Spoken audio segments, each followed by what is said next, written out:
Karl Dane was the undisputed king of the silent screen, until a ruthless MGM vendetta turned his life into the industry's darkest tragedy. This wasn't just a career slump, it was a systematic destruction. The studio weaponized the arrival of sound to declare him obsolete, forcing a man who once earned a fortune to peddle hot dogs outside the gates of his own lost kingdom. While the executives laughed at his humiliation, the reality was a nightmare, a cold-blooded rejection that drove a beloved comedian into the shadows, and didn't stop until he pulled the trigger. Yet the seeds of this destruction were sown long before 1934, thousands of miles away in the gray drizzle of Copenhagen. Before he was a victim of Hollywood's cruelty, he was its most unlikely king. Born Rasmus Karl Thorkildsen Gottlieb in 1886, he was never bred to be a movie star. In fact, he was a glitch in the matrix of celebrity. He was a creature of the Industrial Revolution, defined not by grease paint, but by engine grease. Growing up in a rapidly mechanizing Europe, he understood machines better than he understood people. Machines were honest. If you fixed the gear, the engine ran. There was no subtext, no politics, and no betrayal in a carburetor. Karl possessed a hulking physique. He stood over 6 feet tall, broad-shouldered, with hands the size of shovels, and a face that seemed carved out of granite. He looked like a Viking who had wandered into the wrong century, but his eyes betrayed the roughness of his exterior. They were soft, melancholy eyes, the eyes of a gentle animal that is perpetually confused by the cruelty of the world. His father was a glove maker, a man of delicate work, but Karl was built for heavy lifting. He became a machinist, a carpenter, a man who built things to last. When he arrived in America in 1916, he was alone. He spoke very little English, and what he did speak was thick with the guttural rolling rhythms of the Scandinavian North. He didn't come with dreams of Broadway or the flickering lights of the Nickelodeons. He came to find work. He was part of the great wave of immigrants looking for a steady wage and a square meal. He drifted through the war years, fixing trucks, working in foundries, his large hands stained with oil, his back aching from labor. He eventually found himself in the sun-baked sprawl of Los Angeles. But even then, he wasn't looking for the studios. He was looking for a garage. But Hollywood in the silent era was a voracious beast. It was a factory town, and the product was fantasy. To create that fantasy, the machine needed raw materials. It needed bodies. It needed faces. One day, a casting director saw this towering Dane walking down the street. They didn't see a mechanic, they saw a heavy. In the visual shorthand of silent cinema, Karl Dane looked like a villain. He had the brow, the jaw, and the size to be the German officer who burns the village, or the thug who ties the damsel to the railroad tracks. Karl took the work not because he heard the calling of the muse, but because it paid better than fixing cars. He appeared in a few shorts, mostly uncredited. He was stiff. He was awkward. He hated the makeup. He hated the waiting. And he hated the artifice. By the early 1920s, he had quit the business. He was fed up with the fake world of Hollywood. He took his earnings and bought a chicken farm. He was happy. He was content to let the world of make-believe spin on without him. He wanted to feed chickens, build coops, and live a life of honest, tactile labor. But destiny has a cruel sense of humor, and Hollywood is a jealous lover that does not like to be rejected. In 1924, an old friend from the studio lot, an actor named Robert Ober, ran into Karl. He found the giant Dane covered in feathers and dust. Ober mentioned that the legendary director King Vidor was casting for a massive war epic called The Big Parade. It was to be the biggest production MGM had ever mounted.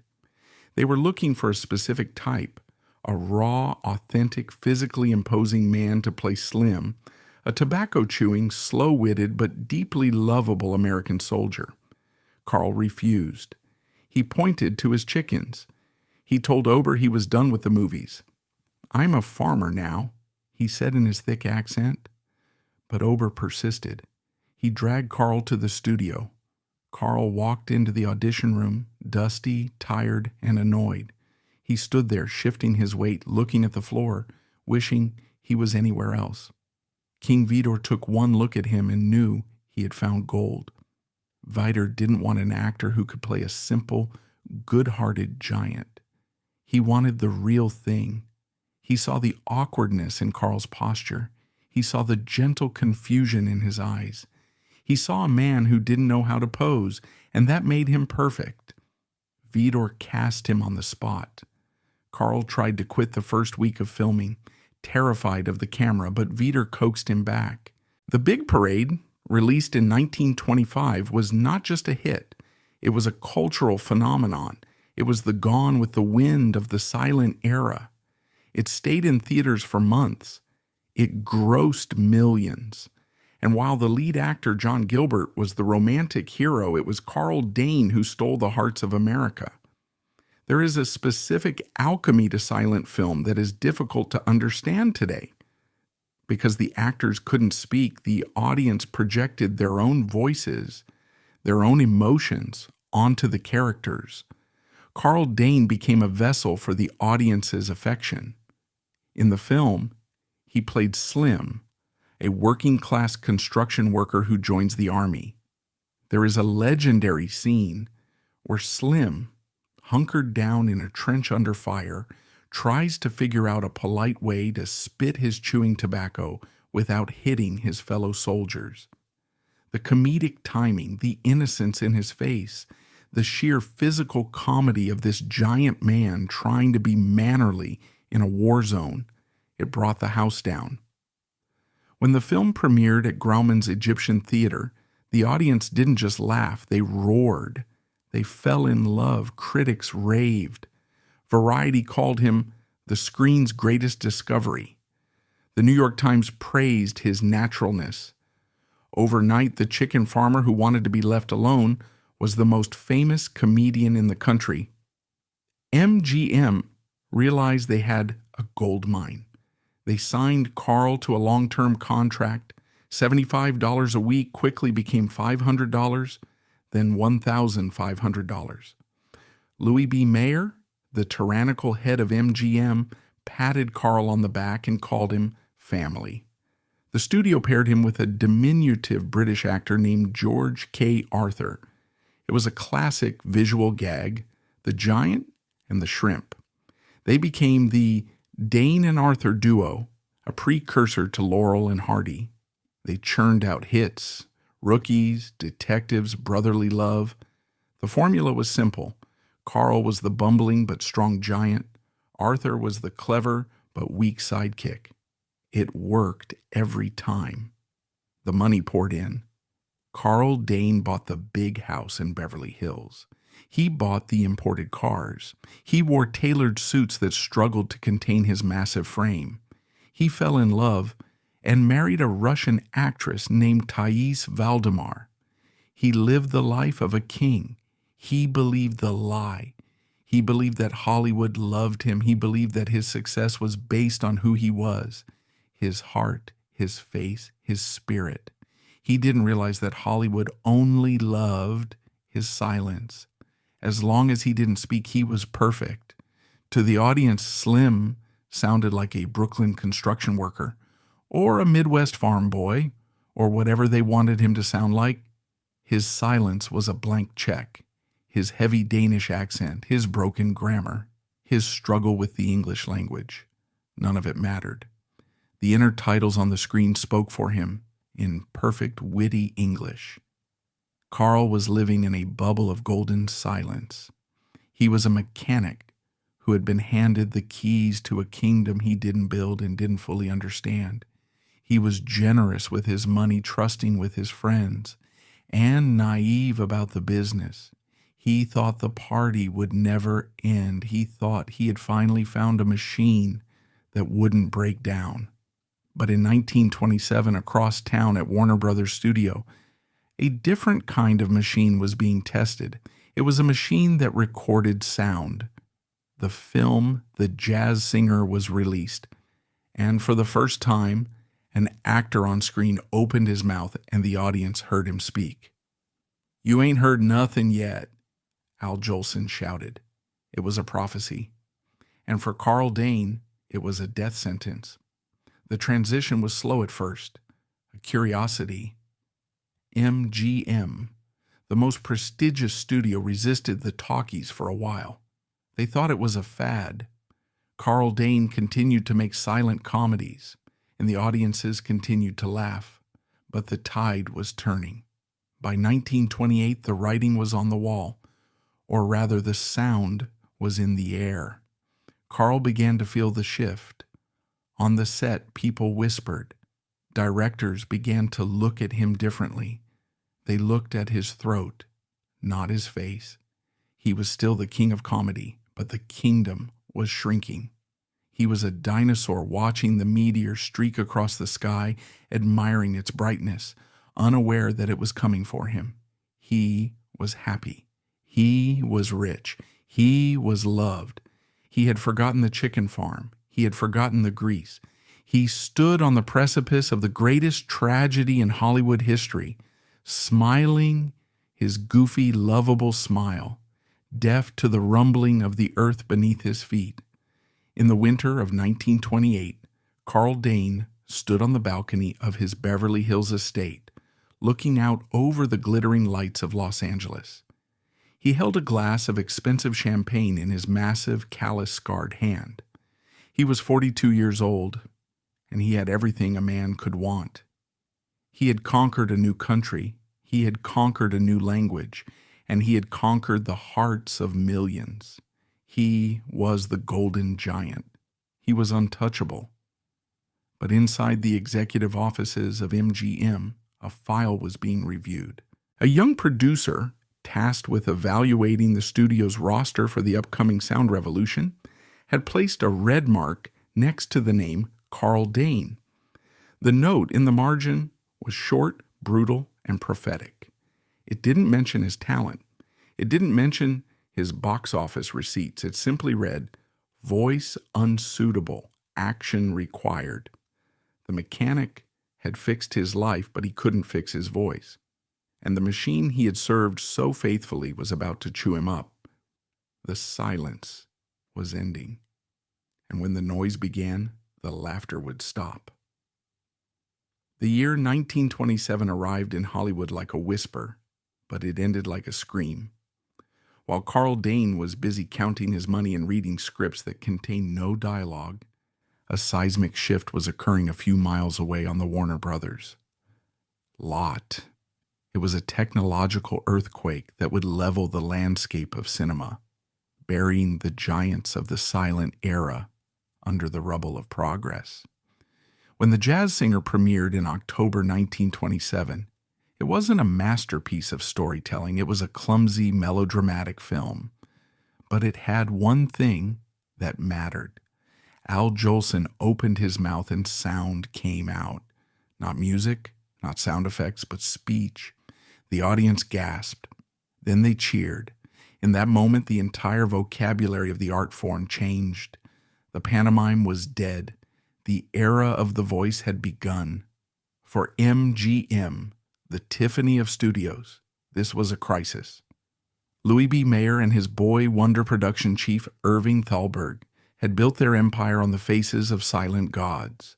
Greta Garbo, John Gilbert, Lon Chaney, and Karl Dane. These stars were icons, unreachable and ethereal. To give them voices was to drag them down to earth. Mayer resisted at first, famously calling sound a fad, but the box office numbers didn't lie. People stopped buying tickets for silent films. They wanted the talkies. Panic swept through Beverly Hills. Elocution coaches were hired by the hundreds. Voice teachers from Broadway flocked to Los Angeles. charging exorbitant fees to teach cowboys how to enunciate. The studios began the grim process of auditing their talent roster. Every actor, no matter how famous, had to face the microphone. For Karl Dane, the voice test was not just an audition. It was a trial where the verdict had already been written by his biography. Imagine the scene in early 1929. Karl is summoned to a soundproofed stage on the MGM lot. The atmosphere is sterile, clinical, terrifyingly different from the chaotic music-filled sets of the silent days. A massive primitive microphone hangs from a boom, looking like a suspended bomb. It is an unforgiving instrument. The early microphones were notoriously sensitive to pitch and unable to filter out background noise. They required actors to speak in a strange, clipped, mid-Atlantic accent to be understood. Karl stands on the X marked on the floor. He is sweating.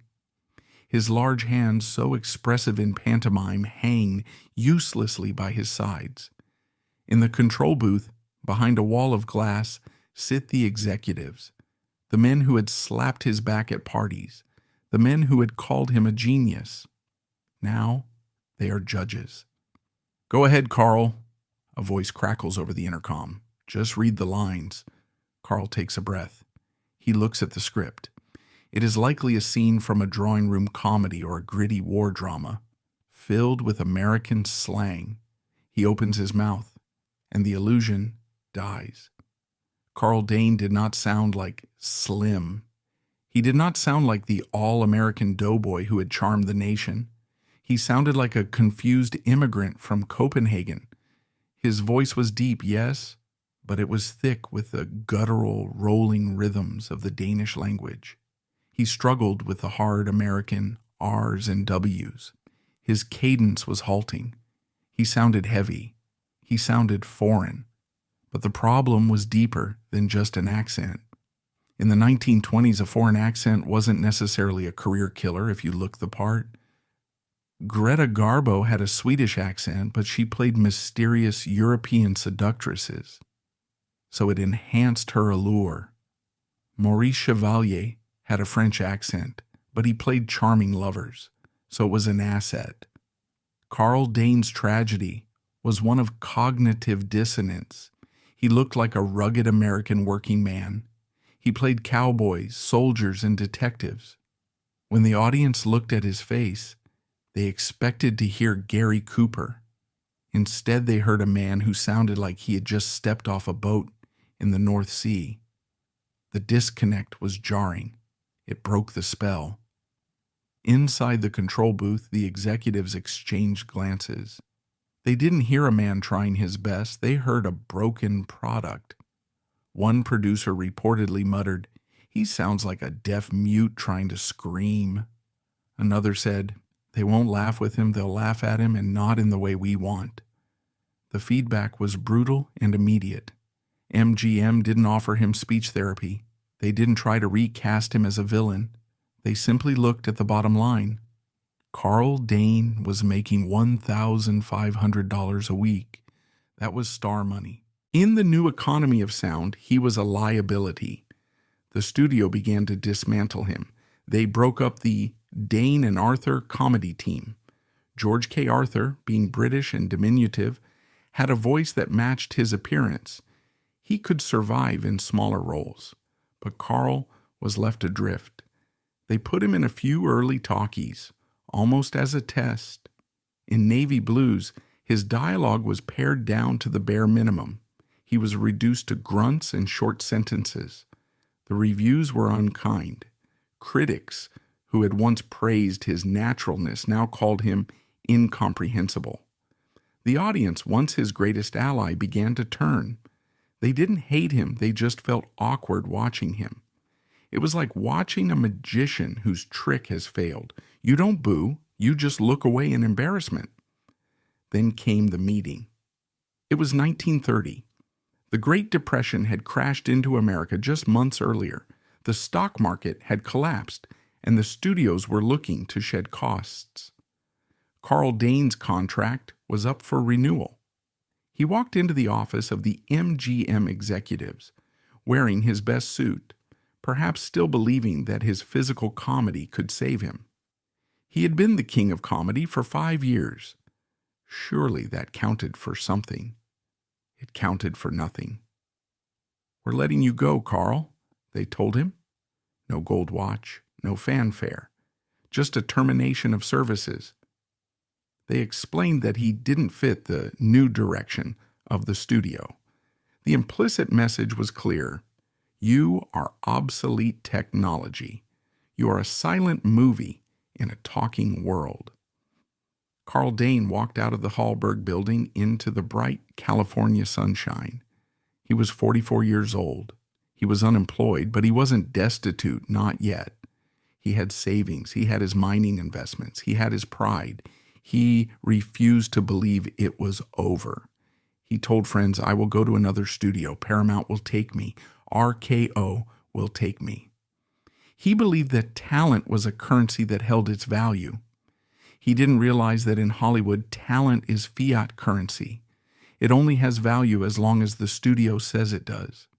He went to Paramount. He went to Universal. He went to the Poverty Row Studios. The answer was always the same. "Can you talk American? Can you lose the accent?" "Sorry, Slim. We're looking for talkers, not muggers." The rejection was systemic. It wasn't just that he couldn't get a lead role. He couldn't get any role. The industry had collectively decided that Karl Dane was a relic. To hire him was to remind the audience of the old days. And in 1930, the old days of 3 years ago felt like ancient history. The public wanted the snappy dialogue of James Cagney and the wit of the Marx Brothers. They didn't want the slow, gentle pantomime of the Danish giant. Desperation began to creep into Karl's life, not as a sudden shock, but as a slow, rising tide. The phone stopped ringing. The dinner invitations evaporated. The friends who had drunk his champagne and swum in his pool suddenly had unlisted numbers. He was experiencing the social death that precedes the physical death in Hollywood. He was becoming invisible.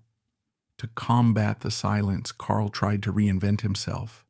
He joined a vaudeville tour, trying to take his comedy act on the road, where the talkie revolution hadn't fully taken over. But vaudeville was dying too, killed by the cinema. The tour was a disaster. He played to half-empty halls in dusty towns, a ghost of a movie star doing pratfalls for pocket change. He returned to Los Angeles broken. The money was running out. His mining investments, the nest egg he had counted on, turned out to be worthless, a common story in the Depression. His marriage to Thais Valdemar crumbled under the weight of his failure. She left him. He was alone in the big house with the echoes of his former life. He sold the house. He sold the cars. He sold the furniture. He moved into smaller and smaller apartments. The $1,500 a week was a memory. He was now living on scraps. But Karl Dane was a man of his hands. He was a mechanic. He had a dignity that the studio executives lacked. He decided that if he couldn't be a star, he would be a worker. He would go back to what he knew. In 1933, he did the unthinkable for a man of his stature. He walked back to the gates of MGM. He didn't go to the casting office. He went to the maintenance department. He went to the carpentry shop. He asked for a job building sets. "I can hammer," he told the foreman. "I can fix engines. I built chicken coops. I can build your scenery." It was a heartbreakingly humble request.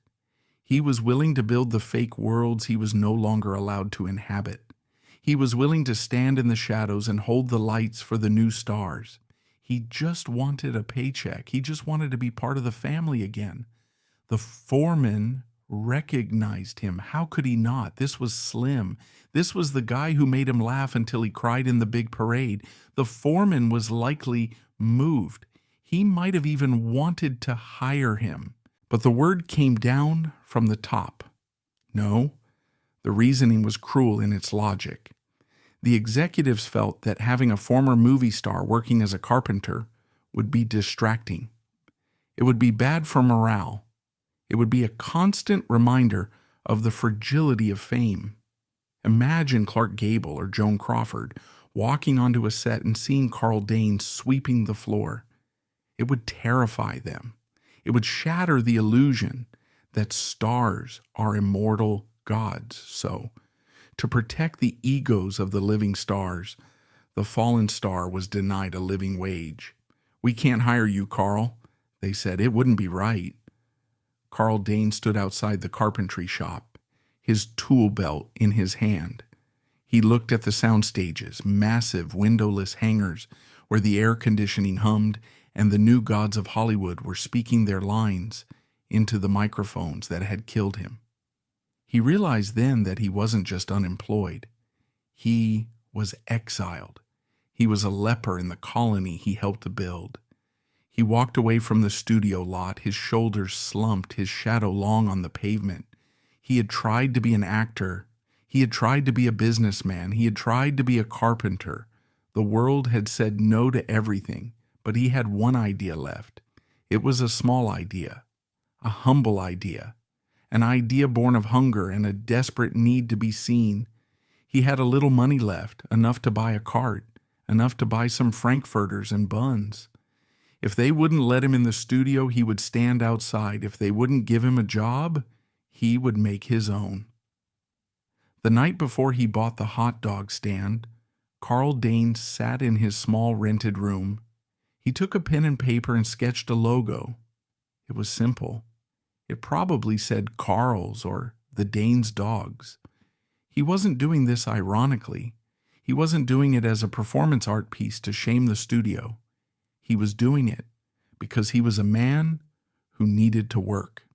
He believed in the American dream, even as it was strangling him. He believed that honest labor was honorable. He didn't understand that in Hollywood status is the only currency, and to fall from a Rolls-Royce to a hot dog cart is a sin for which there is no forgiveness. In the history of Hollywood tragedies, there are stories of drug overdoses in penthouse suites and car crashes on Sunset Boulevard. These are the glamorous tragedies, the ones that get immortalized in songs and biopics. But there is no glamour in the story of Karl Dane's hot dog stand. There is only a raw, searing pathos that makes you want to look away. And that is exactly what Hollywood did. It was the autumn of 1933. The Great Depression had settled over Los Angeles like a layer of smog. Karl Dane was living in a small apartment, watching his savings evaporate dollar by dollar. He had been rejected by every casting director in town. He had been rejected by the carpentry union. He was a man without a purpose, a giant with nowhere to put his strength. But Karl was stubborn. He possessed the immigrant's refusal to accept defeat. If the studios wouldn't hire him, and if they wouldn't let him build their sets, he would find another way to serve the industry. He looked at his remaining funds, a pathetic fraction of the fortune he once commanded, and made a decision. He bought a partnership in a small mobile food stand. It wasn't a restaurant. It was a glorified cart with wheels, a grill for frankfurters, and a cooler for sodas. It was a humble, honest business. In another life in Copenhagen, it might have been a respectable way to make a living. But Karl didn't take his cart to a construction site or a public park. He made a choice that psychologists would analyze for decades. He wheeled his cart to Culver City. He parked it on the sidewalk directly outside the main gates of the Metro Goldwyn Mayer studio. Why? Was it an act of defiance? Was he trying to shame Louis B. Mayer by showing him the debris of his stardom? Or was it something more innocent and therefore more tragic? Perhaps he simply thought, these are my friends. They work here. They need to eat. If they see me, they will buy a hot dog. We will laugh about old times. They will see that Slim is still standing, still working. Maybe they will remember me. It was a gamble on the humanity of a town that had none. Picture the scene. It is lunchtime. The California sun is beating down on the white stucco walls of the studio fortress. The massive iron gates swing open. A line of luxury cars, Duesenbergs, Packards, Cadillacs, begins to stream out. Inside these cars are the new gods of the talkies: Clark Gable, Joan Crawford, Jean Harlow. Also in the cars are the directors, the producers, and the writers who used to write scenes for Karl Dane. And there, standing on the curb, wearing a white apron stained with mustard and grease, is the man who was the biggest star in the world 5 years ago.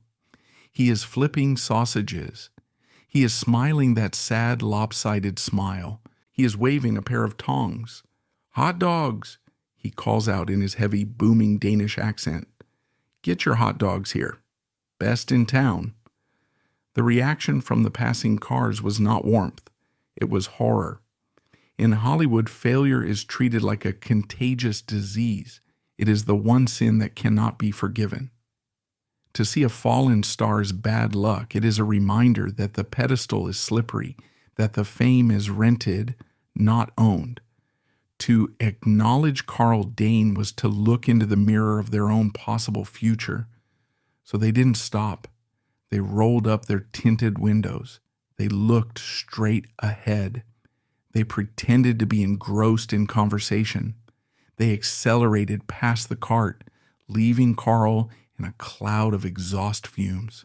Witnesses from the time, extras, security guards, the invisible people of the lot, recall the agonizing awkwardness of it. Some of the lower-level workers would stop. They would buy a hot dog, mostly out of pity. They would make small talk. "How are things, Karl?"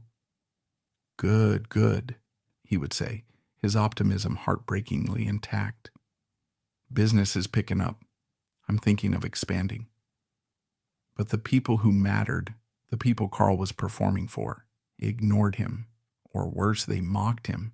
There are stories of executives pointing and laughing as they drove by. "Look at poor Slim," they'd whisper. "Can you believe it? He used to make $1,500 a week. Now look at him." That's what happens when you don't save your money. That's what happens when you can't talk. His cart became a landmark of shame. It was a tourist attraction for the cruel. "Go to the MGM gate," people would say. "You can see the guy from the big parade selling wieners." Karl Dane stood there day after day, his hope slowly curdling into humiliation. He must have realized as the weeks went by that no producer was going to pull over and offer him a contract. He must have realized that his physical proximity to the studio was not bringing him closer to his dream. It was pushing him further away. He was the ghost at the banquet, the uninvited guest who refuses to leave. The business failed. Of course it failed. Nobody wants to buy lunch from a tragedy. It ruins the appetite. The sight of Karl Dane sweating over a grill, desperate for a nickel, was too depressing for the dream weavers of Hollywood to bear. They starved him out, not by malice, but by apathy.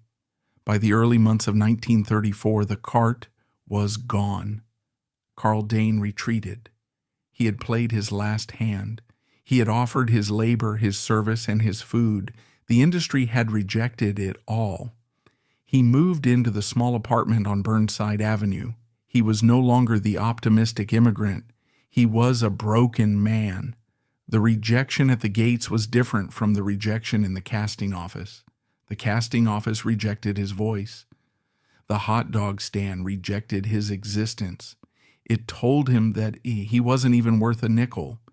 He spent his days sitting in the apartment staring at the walls. He had no car. He had no phone. The silence that had once made him a star now imprisoned him. He was trapped in a soundless world again, but this time nobody was watching. He began to give things away. He gave his few remaining tools to a neighbor. He gave some clothes to a charity. He was lightening the load. He was preparing for a journey from which he would not return. But even in this final spiral, Fate had one last insult in store for him, one final reminder that he was prey. On April 13th, 1934, the day before he died, Karl Dane scraped together his last few coins and went to the movies. We don't know what film he saw. Perhaps he sat in the dark, cool theater, surrounded by strangers, watching the flickering images of the new stars. Perhaps he saw people laughing at a comedy and remembered the sound of the roar that used to greet him. He walked home alone. On the street, a pickpocket bumped into him. In a flash, his wallet was gone. It contained $18. It was all the money he had left in the world. Karl didn't chase the thief. He didn't call the police. What was the point? The world had already stolen everything else: his career, his wife, his home, his dignity. The $18 was just the final tax. He walked back to apartment 9. He closed the door. He locked it. He didn't turn on the lights. He sat in the dark for a long time. He took out the scrapbooks. He opened them to the pages from 1926. He looked at the reviews. A comic genius. A star for the ages. He looked at the photos of himself with George K. Arthur, both of them laughing. He looked at the photos of his wedding, the photos of his mansion. He laid them out on the table, a shrine to a dead man. He wanted the police to see them. He wanted the coroner to know that the body in the chair wasn't just a bum. It was Karl Dane. It was Slim. He took a piece of paper and a pencil. He wrote a note. It wasn't angry. It was incredibly, painfully polite. It was the note of a man who didn't want to be a bother. "To my friends and associates," it began, "please forgive me." He put the pencil down. He picked up the revolver. It was a heavy gun, a mechanic's gun. It felt solid in his hand, like a wrench or a hammer. It was a tool. And Karl Dane knew how to use tools. He didn't cry. He was done crying. He simply wanted the noise to stop. The noise of the rejection. The noise of the laughter at the studio gates. The noise of his own thoughts telling him he was worthless. He raised the gun. The gunshot that ended Karl Dane's life was not heard by Louis B. Mayer. It was not heard by Irving Thalberg. It was not heard by the stars dining at the Brown Derby. It was a small sound in a big city. For a day, nobody knew he was dead. He sat in the chair, surrounded by his clippings, the king of a silent kingdom of one. But when the door was finally opened, the tragedy didn't end. The discovery of the body would trigger a sequence of events that would expose the final, rotting heart of the studio system. Karl Dane was dead, but Hollywood wasn't done humiliating him yet. There was still the matter of the body. And in a town where everything has a price tag, even a corpse can be too expensive to claim. It has been nearly a century since Karl Dane pulled the trigger in that lonely apartment on Burnside Avenue. The depression has ended. The studio system has collapsed and rebuilt itself a dozen times. Metro-Goldwyn-Mayer, the titan that cast him out, is now a shadow of its former self, a logo bought and sold by conglomerates. The hot dog stand is gone, the sidewalk where it stood paved over by the indifferent march of urban progress. But the ghost of Karl Dane refuses to leave the lot. In the decades following his death, a strange amnesia settled over his legacy. While stars like Buster Keaton and Charlie Chaplin were rediscovered and canonized as geniuses, Karl Dane drifted into the fog. He was the tragic footnote, the casualty of sound, a one-sentence warning in acting classes about the importance of voice training. He was remembered not for how he lived, but for how he died. The suicide became the story, eclipsing the talent. But art has a way of outliving the industry that tries to stifle it. In the digital age, with the restoration of silent films and their distribution on streaming platforms, Karl Dane has been resurrected. New audiences, unburdened by the prejudices of 1930, are watching The Big Parade and Rookies, and they are seeing something that the MGM executives missed. They are seeing a modern actor. Watch Karl Dane today. Look past the grainy black and white film. His performance as Slim is not the broad, mugging caricature that the talkie critics dismissed. It is subtle. It is deeply human. When he spits that tobacco, it's funny, yes, but when he looks at his friends dying in the trenches, his face crumples with a vulnerability that breaks your heart. He possessed a physical intelligence that needed no words. He spoke the universal language of the body. The tragedy of Karl Dane is that he was judged by a metric that was irrelevant to his gift. It is like judging a painter by how well he can sing. Hollywood decided that because he couldn't speak their language, the flat, standardized American English of the radio age, he had nothing to say. They were wrong. The story of Karl Dane is not just a biography of a dead actor. It is a mirror held up to the face of the entertainment industry, a mirror that reflects the same ugly truths today. We like to think we are more enlightened than the executives of 1934. We have unions. We have mental health awareness. We have PR teams to manage crises. But ask yourself, do we treat our disposable stars any differently? We see the reality TV stars who are chewed up for ratings and then mocked when they spiral into addiction. We see the influencers who are canceled overnight, their livelihoods destroyed by the whims of an algorithm they don't control. We see the aging actors who are pushed out of the frame because their faces tell the truth about time. Karl Dane was the patient zero of this phenomenon. He was the first to show us that the machine has no memory. It doesn't care what you did yesterday. It only cares what you can sell today.